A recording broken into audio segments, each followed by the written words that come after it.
चौथ माता। आज मैं आपको करवा चौथ की व्रत की एक कथा। ब्राह्मण परिवार में 7 बहुएं थीं। 6 बहुओं के मायके वाले बहुत अमीर थे। इसी कारण ससुराल में उसका बहुत मान था, परंतु छोटी बहू के मायके वाले गरीब थे। उनके मायके में कोई भी नहीं था। वह घर का सारा कामकाज करती, सबकी सेवा करती, पर उससे कोई प्यार नहीं करता था। सभी उससे दुत्कारते रहते थे। तीज त्योहारों पर भी जब उसके मायके से कोई नहीं आता था तो वह बहुत दुखी होती थी। हर वर्ष की तरह इस वर्ष भी करवा चौथ का व्रत आया। अन्य बहुओं के मायके से भाई करवा लेकर आए, पर छोटी बहू के मायके से अगर कोई होता तो करवा लेकर आता। सास भी छोटी बहू को बहुत खरी खोटी सुनाती थी। वो दुखी होकर घर से निकल पड़ी और जंगल में जाकर रोने लगी। एक नाग बहुत देर से उसका रोना सुन रहा था। अंत में वह अपने बिल से बाहर निकला और छोटी से पूछने लगा, बेटी क्या बात है, तुम रो क्यों रही हो? छोटी बोली, आज करवा चौथ है और मेरा कोई करवा लेकर नहीं आया। मेरा कोई भाई नहीं है। यदि मेरा कोई भाई होता तो आज वो जरूर करवा लेकर आता। नाग को छोटी पर दया आ गई। नाग ने कहा, बेटी तुम घर चली जाओ, मैं अभी करवा लेकर आता हूँ।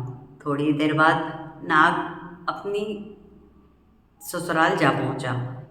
ससुराल वाले नाग छोटी बहन के ससुराल जा पहुँचा। ससुराल वाले इतना सामान देखकर चकित हो गए।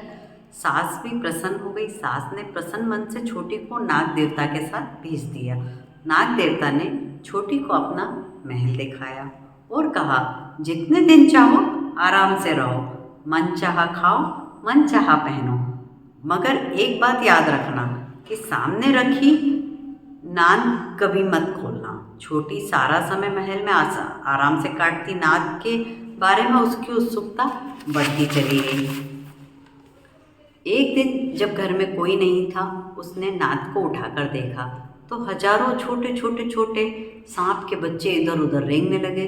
उसने जल्दी से नाद ढक दी। जल्दी इसमें एक नाव की पूंछ नाद के नीचे आकर कट गई। शाम को नाग के आने पर छोटी ने अपनी गलती स्वीकार कर ली। नाग ने भी उसे क्षमा कर दिया। जब छोटी ने ससुराल जाने की इच्छा की तो उसे धन रत्न आदि देकर विदा किया।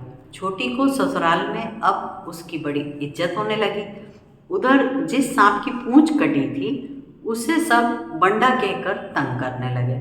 एक दिन उसने अपनी माँ से पूछा कि मेरी पूंछ कैसे कटी है? माँ ने कहा, छोटी के नाद उठाने और जल्दी से रखने में ही तुम्हारी पूंछ कट गई। तो वह बोला कि मैं छोटी से बदला लूँगा। वह माँ के बहुत समझाने पर एक दिन वह चुपचाप छोटी के घर जा पहुँचा और मौका पाकर उसे काटने की सोचने लगा। वहीं छोटी उसकी सास से किसी बात पर बहस हो रही थी तो छोटी कसम खा कर कह रही थी, मैंने ऐसा नहीं किया।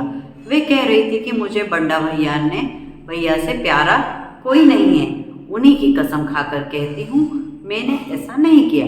बंडा ने जब यह सुना तो सोचने लगा, वो तो मुझसे इतना प्यार करती है तो मैं उसे ही काटने आया हूँ। वह चुपचाप घर चला गया।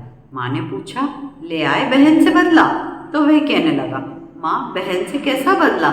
तभी से बंडा भाई व छोटी बहन हुई।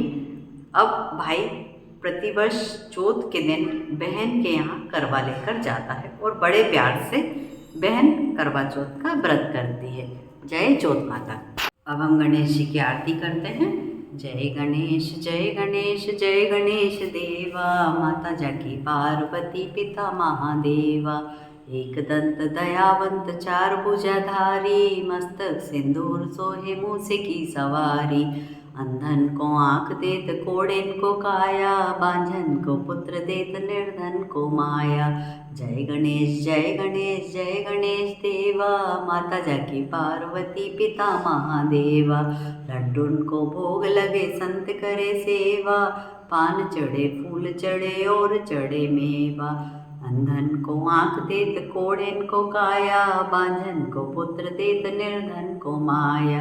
दीनन की लाज रखो शंभु सुतहारी, कामना को पूरी करो जग बलिहारी।